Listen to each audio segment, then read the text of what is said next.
So first things first, we want to take out our food scale and a medium-sized bowl. Next, we're going to get out a stick of butter, cut just over a tablespoon of it into small slices, which is about 17 grams, and add it to the bowl.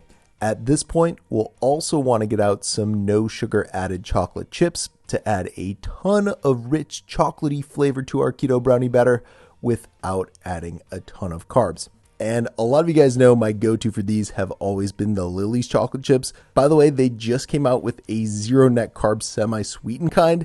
They are incredibly delicious. And when you taste these, I promise you, you are not going to believe they are zero net carbs. Anyways, for today's low carb brownie batter, we're adding 2 tablespoons or 25 grams of those to our bowl.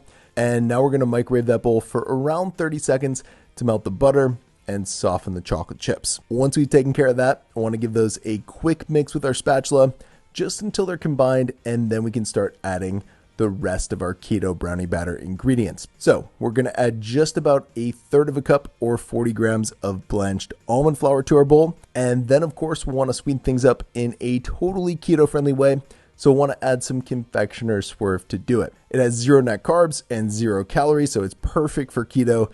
And for today's keto brownie batter, 2 heaping tablespoons or around 20 grams of it will add the perfect amount of sweetness to our batter. Once we've added that, the next thing we'll want to add is some unsweetened cocoa powder. I've been using the special dark kind lately from Hershey's, and let me tell you guys, this stuff really adds some deep chocolate flavor and richness to whatever you're making. If you love chocolate, you should totally check this stuff out. Anyways, for today's keto brownie batter, we want to add a heaping tablespoon or 6 grams of it to our bowl. Next up, we're going to add a pinch of salt just to enhance all the flavors, as well as a 1/4 teaspoon of pure vanilla extract. And then last but not least, we're going to add 2 tablespoons or around 25 grams of unsweetened vanilla almond milk. Now at this point, we're going to combine all those ingredients into one another with a spatula until a thick brownie batter consistency like this forms.